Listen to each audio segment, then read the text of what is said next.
If you've ever noticed a child build a sandcastle, you'll notice that something amazing happens. They take a lot of pride in what they're building, and they're very careful with every detail. They become protective over it to make sure that no one accidentally knocks it over.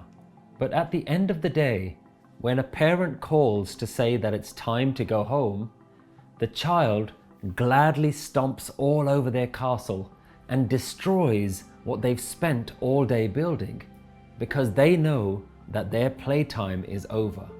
There's so much that we can learn from how children play. We all look after people and things that we love. But when our time is up, I hope that we can also be just as carefree as children and detach ourselves from everything that we've created, knowing that our time is up and we too need to move on.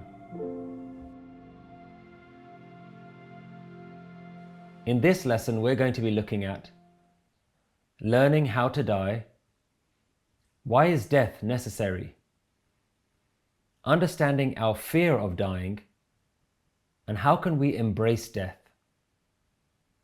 How many times have you been to a coffee shop and you place your order, they take your name, and then you just have to wait? You don't know for how long before they call your name out. Well, I see death in a very similar way. Our name can be called at any moment, and we just don't know when. I once read a quote that nobody survives life. There's no cure for it, and everyone who gets it dies. And it made me think that all the people that I can see and have ever known are all destined to die. But most of us choose to ignore this reality. We live in fear of it, and we pray that it doesn't reach us or our loved ones. We see it as the ultimate punishment or injustice in life. The wisdom of the Guru teaches us that this is an unhealthy way to look at life. It's better to live in awareness and appreciation of death. I was once driving on a highway and we passed a car scrapyard, and I remembered our first family car. It was a silver Ford Escort, and the thought occurred to me, I wonder where my first car is now. I realized that while the car may no longer be here, somewhere in the world, all the parts of the car still exist. The metal, the plastics, the rubber, they can't have gone anywhere. They've probably been recycled into products that we buy today. And the same is true for us. All the atoms in our body are made from the food that we eat.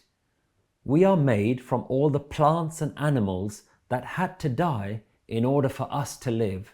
Our life is dependent on death, and this is just a beautiful system that nature has created, and it makes me realize how necessary death is for life to survive. But we're all afraid of it, and that's because we have a sense of ownership over our bodies and our families. We're attached to everything staying the same. We're afraid that this experience of me is going to stop, or worse still, it's going to experience something completely unknown called death. A comedian once said, "You'll be dead for much longer than you are alive." So perhaps a better perspective is to see death as returning home to where we came from. Our body goes back to the earth, our breath goes to the air, our fluids flow to the ocean, and our energy goes back to life. So it's important that we reframe our thinking around death in order to overcome the fear of it. You know, my elders used to tell me, don't ever talk about death so as to not invite it into the home. But I've always thought that death doesn't wait for an invitation. Rather than avoiding it, the wisdom of the Guru encourages us to be aware of death, to remember our mortality, to embrace it, and to wear it around you at all times like your favorite scarf. We need to know that death is near, but a mistake that we all make is we assume that death is far away, and so we never prepare for it. It's like we feel we're owed a long life. In India, it's quite common to wish someone a long life as a blessing. Instead, the wisdom teaches us to see ourselves as visitors here on earth. We're not here to stay for long.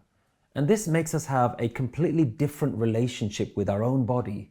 We become a lot less attached to it. If we're conscious of death, we become a lot more mentally prepared, and we realize that all relationships are short-term. It's a sobering thought that you will have a last moment with every person that you've met. You just don't know when, and this makes us cherish every interaction as our last. So for this lesson, I want to share with you my own daily practice. Each morning I say to myself, this could be the day that I die. Can you live as though today was your last, knowing that you may not experience another day? And if you want to take things further, find moments in your day where you can apply your whole focus on a single breath, like it's your last one, having total appreciation for the gift of breath and having no expectation for the next inhale or exhale. So here are some questions for you to think about. What are your feelings about your own death? Why do you think so many people are afraid of dying? Do you think that being reminded daily of your own death can be helpful? What steps can you take to become more comfortable with death? We know that life is temporary, but can you become comfortable now with letting go of everything? When we die, we all want to rest in peace, but that only happens if we know how to live in peace.